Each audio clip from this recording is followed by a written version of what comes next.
युद्ध से जुड़ी हुई ये बड़ी खबर हम आप तक पहुंचा रही हैं कि किस तरीके से नाकाबंदी आज जो है वो की जा रही है। तो ऐसे बीच बड़ी खबर निकलकर सामने आ रही है युद्ध से जुड़ी हुई।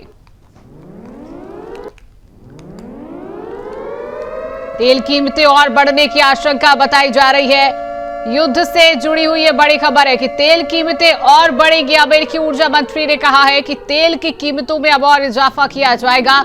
हॉर्मुज़ संकट से सप्लाई बाधित है। तेल की कीमतें उच्च स्तर पर पहुंच सकती हैं।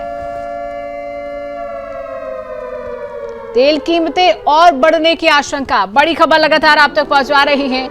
तेल की कीमतें अब और बढ़ेंगी। अमेरिकी ऊर्जा मंत्री ने यह कहा है कि तेल की कीमतों में अब और इजाफा किया जाएगा। हॉर्मुज़ संकट से सप्लाई बाधित की गई है। तेल की कीमतें उच्च स्तर पर पहुंच सकती हैं। तो तेल कीमतें अब और बढ़ने की आशंका है। लगातार ये बड़ी खबर आप तक पहुंचा रही है। तेल की कीमतें अब और बढ़ेंगी। अमेरिकी ऊर्जा मंत्री ने यह कह दिया है। अब किस तरीके का संकट तेल को लेकर गहराएगा, ये भी एक बड़ा सवाल उठ सकता है, क्योंकि अब जो बयान सामने आया है अमेरिकी ऊर्जा मंत्री का, और उन्होंने जिस तरीके से कह दिया है कि तेल की कीमतों में अब और बढ़ने की आशंका है, आगे और तेल की कीमतों के दामों को बढ़ाया जाएगा। अमेरिकी ऊर्जा मंत्री का यह बड़ा बयान सामने आया है।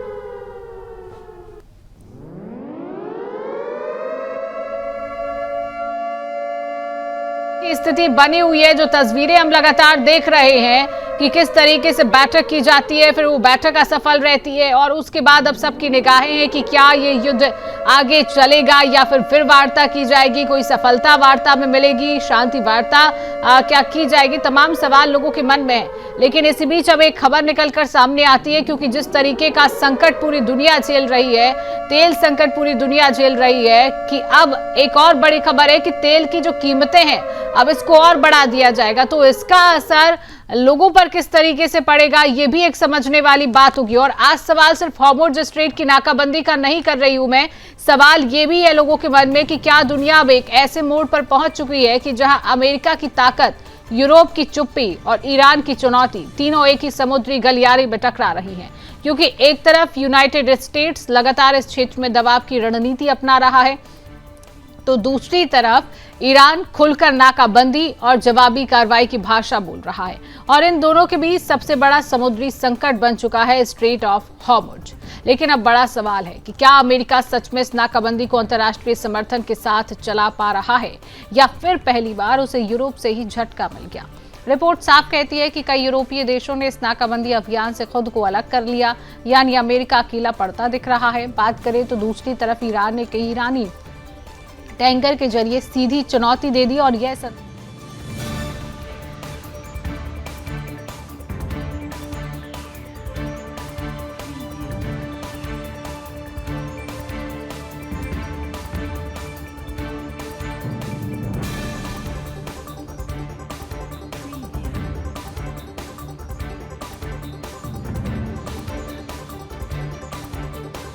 जमीन पर और पानी पर सीधी टक्कर दिख रही है। और इसी बीच वैश्विक ऊर्जा बाजार हिल गया है, क्योंकि दुनिया का जो करीब 20% तेल है इसी स्ट्रेट से गुजरता है। और जब यहाँ तनाव बढ़ता है तो असर सिर्फ खाड़ी में नहीं बल्कि पूरी दुनिया के बाजार पर पड़ता है। ब्रेंट क्रूड $100 के पार जाना इस बात का साफ संकेत है कि आर्थिक युद्ध भी साथ साथ चल रहा है।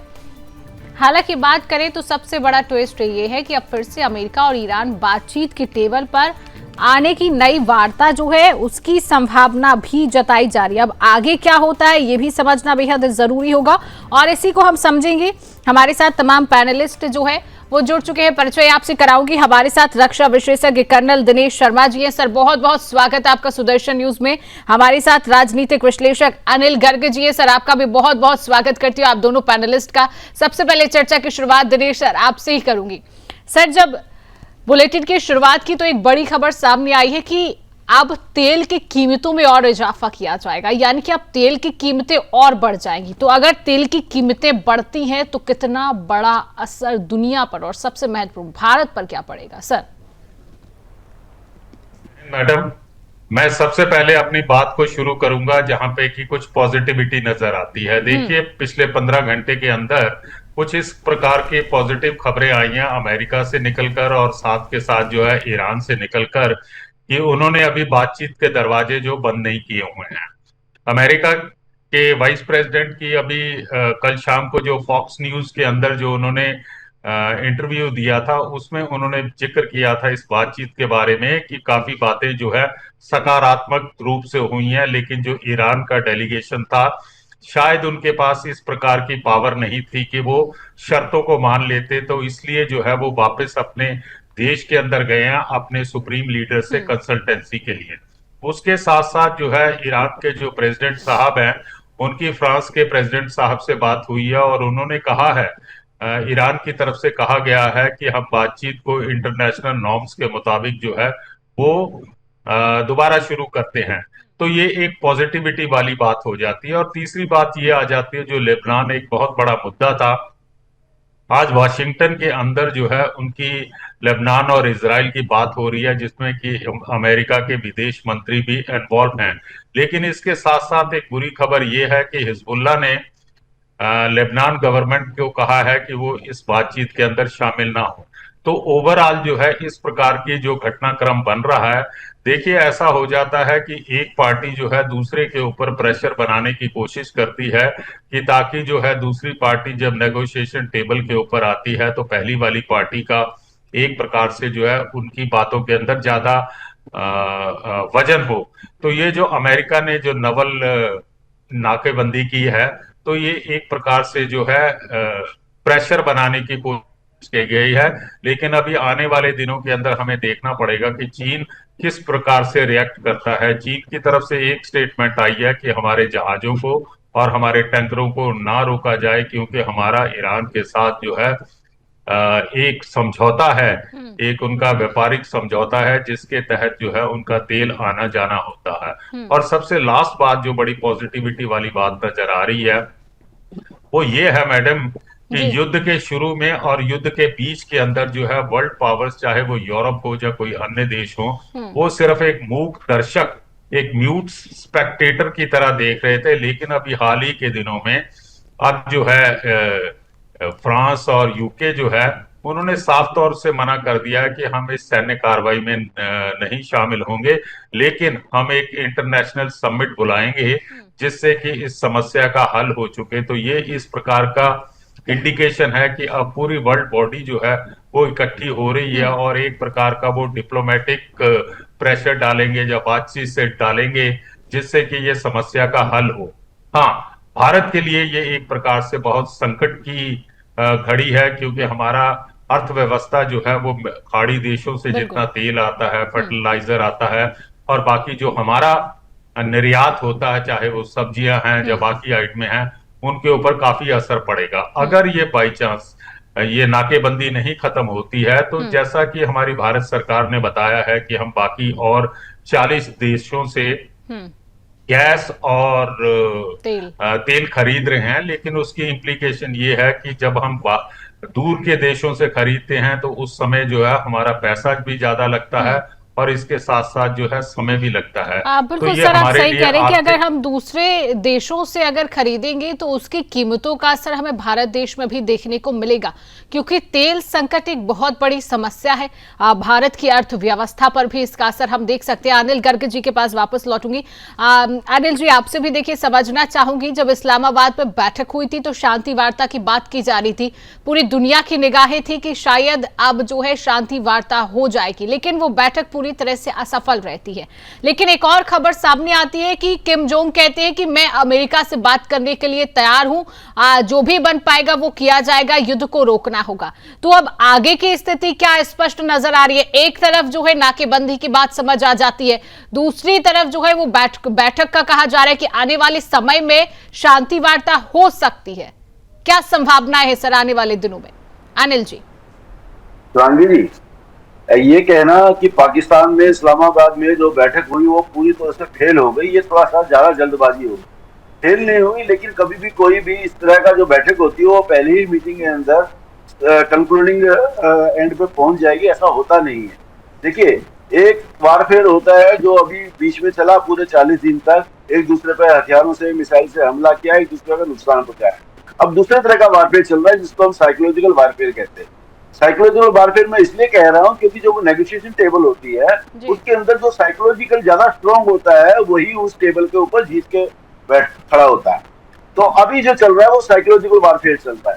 ईरान ने कहा है बिना टोल दिए मैं किसी को गुजरने नहीं दूंगा, अमेरिका ने कहा है जो टोल देके आएगा उसको भी मैं जाने नहीं दूंगा।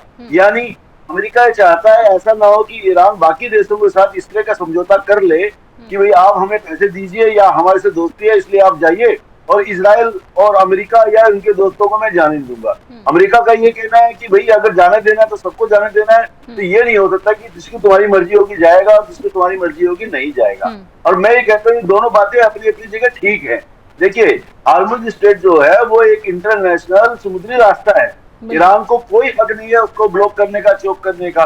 वो भी तो इसका मजबूरी का फायदा उठा रहा है, लोगों की दूसरे देशों की मजबूरी का फायदा उठा रहा है, क्योंकि उसके पास कोई ऑप्शन नहीं है। वो हथियारों से अमेरिका से नहीं लड़ सकता, हथियारों से इजराइल से नहीं लड़ सकता, हथियारों से बाकी चीजों से लड़ सकता। तो उसको लगता है यही एक मौका है कि जो इंटरनेशनल प्रेशर ब्रेकअप होगा, क्योंकि सबको मालूम है कि तेल और गैस पूरे विश्व की जरूरत है। बिल्कुल। और अधिकतर जरूरत खाड़ी देशों से पूरी होती है। तो ये उसको भी मालूम है कि अगर मैं यहाँ चोक करूंगा तो जो मेरे साथी पड़ोसी देश हैं ये भी अमेरिका पर दबाव डालेंगे, क्योंकि उनकी इकोनॉमी खराब होती है। वो इकोनॉमी सिर्फ तेल खरीदने वालों की खराब हो रही है ऐसा नहीं है, तेल बेचने वालों की भी खराब हो रही है, क्योंकि तेल बेचने वालों को तो पैसा ही तेल बेच के और गैस बेच के आता है। बिल्कुल। और उनका कहीं ना कहीं वो पूरा जो उनकी अर्थव्यवस्था है वो उनकी रुकी हुई है। जब बेचेंगे नहीं, सेल नहीं करेंगे तो कैसे होगा। यहाँ पर इजराइल ने अस्पताल पर हमला कर दिया है। बड़ी खबर है, इजराइल ने अस्पताल पर हमला किया है। लेबनान में भारी तबाही और नुकसान की तस्वीरें भी सामने आई हैं। हमले में लोगों के हताहत होने की भी खबर सामने आई है। बड़ी खबर आप तक पहुंचा रही है। दक्षिणी इलाके में हालात पूरी तरह से अस्थिर बने हुए हैं। तो इजराइल ने अस्पताल पर हमला किया है, ये बड़ी खबर है, जहां पर अस्पताल पर हमले की तस्वीरें भी हैं। लेबनान में भारी तबाही देखने को मिली है, नुकसान भारी देखने को मिला है। हमले में लोगों के हताहत होने की भी खबर है। दक्षिणी इलाके में हालात पूरी तरह से अस्थिर बने हुए हैं। 2000 से ज्यादा लोग हैं जिनकी मौत हो चुकी है। ये एक बार रिपोर्ट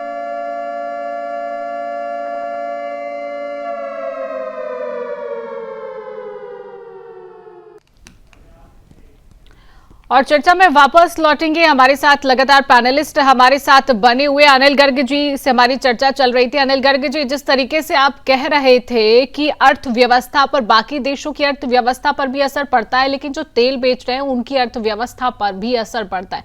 एक बार आपसे समझना ये भी चाहूंगी किस तरीके की अर्थव्यवस्था जो है वो बेचने वाले देशों की भी डगमगाती है। जी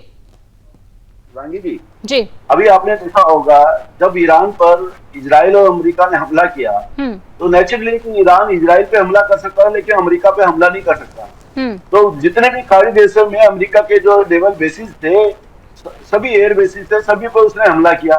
क्या किसी देश ने अपनी सेना से उसको वापस हमला किया? नहीं किया। हालांकि ऐसा नहीं कि सिर्फ अमेरिकन एयर बेसिस पे हमला हुआ है, वहां पे उनके एयरपोर्ट्स पे भी हमला हुआ है, उनकी दूसरी जो फैसिलिटीज थी उस पर भी हमला हुआ है। ईरान ने उन देशों को युद्ध में उलझाने की और युद्ध में डालने की पूरी कोशिश की, फिर भी किसी देश ने सीधे सीधे युद्ध में शामिल होने से इनकार किया। लेकिन उन सभी देशों का अमेरिका पर तो प्रेशर है ना, क्योंकि उन देशों से जो लोग भी तेल और गैस खरीदेंगे उन टैंकर को भी ईरान कह रहा है मैं नहीं जाने दूंगा। तो आखिर उन देशों को पैसा कहां से मिलेगा? तो उन सबका प्रेशर है कि अमेरिका के ऊपर कि आप जल्दी से जल्दी हार्मुज स्ट्रेट खुलवाइए। हमारा ईरान से इस तरह से तो कोई झगड़ा नहीं था कि हमारे तेल पानी बिके नहीं और ईरान की मिसाइल हमारे ऊपर आती रहे और आप उसको बचा ना पाए। एक बात। दूसरी बात यह है कि अमेरिका के ऊपर भी ये प्रेशर है जो इंटरनेशनल दादागिरी या इंटरनेशनल सबसे ताकतवर देश होने का जो उसका बात है, उसकी इमेज भी तो खराब हो रही है ना। आखिर अमेरिका के सामने ईरान तन के खड़ा है सिर्फ एक हार्मुज स्ट्रेट के कारण। यानी ईरान ऐसा नहीं है कि उसका नुकसान पहुंचा रहा है इसलिए अमेरिका दबाव में आ रहा है। अमेरिका एक ही चीज दबाव में आ रहा है कि हार्मुज स्ट्रेट नहीं खुलेगा तो उसके मित्र खाड़ी देश है वो लोग सर्वाइव करने में मुश्किल हो जाएगी, उनका तेल नहीं बिकेगा तो मुश्किल है। दूसरा, उनके जो तेल निकालने की फैसिलिटीज है, उनको स्टोर करने की फैसिलिटीज है, कल को उनको हमला करके नष्ट किया तो उनको फैसिलिटीज को दोबारा बनाने में, रिवाइव करने में 2-3 साल लग जाएंगे। तो आप समझिए कल को हार्मुज स्ट्रेट खुल भी गया तब भी अगर उनको रिवाइव ही नहीं कर रहे, तेल निकाल ही नहीं पा रहे और तेल स्टोर ही नहीं कर पा रहे, तेल सप्लाई ही नहीं कर पा रहे, तो हार्मोज स्टेट का क्या करेगी बाकी की दुनिया? बिल्कुल। चलिए आखिरी सवाल दिनेश जी से लूंगी। बड़ा है। बिल्कुल दिनेश जी, जिस तरीके से अनिल जी पूरी बात को समझा रहे हैं, यहाँ पर एक स्थिति स्पष्ट नजर आ रही है। क्या ऐसे समय में अमेरिका अपने आप को एक अकेला महसूस कर रहा है, जिस तरीके की स्थिति अभी बनी हुई है? दिनेश जी। जी हाँ जी, एक प्रकार से तो आप समझ सकते हैं कि उसको जो है उसके इवन जो नाटो फोर्सेस के कंट्रीज हैं वो भी सामने नहीं आ रहे उनकी मदद करने के लिए, जिसके बारे में ट्रंप साहब ने कई बार जो है कहा है कि वो सिर्फ कागजी शेर हैं। इसके साथ साथ जो है उन्होंने बात की है जापान और साउथ कोरिया के लिए भी कि जापान में हमारे 50,000 ट्रुप्स हैं, साउथ कोरिया के अंदर हमारे 45,000 ट्रुप्स हैं। तो इस समय देखिए ऐसा है कि पूरा वर्ल्ड जो है वो समझता है और हर देश के अपने राष्ट्रीय हित होते हैं। इंटरनेशनल रिलेशन के अंदर कोई आपका परमानेंट दोस्त या कोई आपका परमानेंट दुश्मन नहीं होता। जो सबसे इंपॉर्टेंट चीज होती है वो हर देश के अपने राष्ट्रीय हित होते हैं। नाटो के कंट्रीज के जो देश हैं वो डायरेक्टली अपने आप को इस युद्ध में नहीं उलझाना चाहते। वो जानते हैं कि ये युद्ध उनका नहीं है। ये ईरान ने अमेरिका के ऊपर हमला नहीं किया, बल्कि अमेरिका ने जो है ईरान के ऊपर हमला किया है। तो जो आर्टिकल 5 है वो यहाँ एप्लीकेबल नहीं है। लेकिन जैसा मैंने पहले सेगमेंट में बताया था कि शुरू में तो जितने भी देश थे वो सब एक प्रकार से मूक दर्शक थे, लेकिन जब उनके ऊपर खुद के ऊपर ऊर्जा और बाकी उनकी आर्थिक हितों के ऊपर प्रहार हुआ है तो अब वो है जरा एक्टिव मोड के अंदर आ रहे हैं। ये अब देखना पड़ेगा आने वाले दिनों के अंदर कि ये सिर्फ एक प्रकार की प्रेशर टैक्टिक्स है या जिस प्रकार से खबरों में बातें निकल कर आ रही हैं कि अब अगले दौर की बातचीत जो है वो संभव है। लेकिन इसके साथ मैं ये कहना चाहूंगा कि अगले दौर की बातचीत अगर पाकिस्तान की बजाय किसी दूसरी जगह के ऊपर होती है तो उसके अंदर सफलता के चांसेस ज्यादा रहेंगे, क्योंकि चीन ने भी, दिनेश सर, चीन ने भी ये बात कह दी है, किम जोंग ने भी ये बात कह दी है कि मैं अमेरिका से बात करने के लिए पूरी तरह से तैयार हूं, क्योंकि चीन भी कहीं ना कहीं साथ देते हुए नजर आ रहे हैं। और जिस तरीके से आपने भी कहा इस्लामाबाद को छोड़ के कई और देश जो है उसको चुना जाता तो शायद सफलता के चांसेस रहते। फिलहाल समय का अभाव है सर, आज की चर्चा को यहीं रोकेंगे। दिनेश जी, अनिल जी, सर आप दोनों का हमारे साथ जुड़ने के लिए, समय देने के लिए आप दोनों का बहुत बहुत धन्यवाद।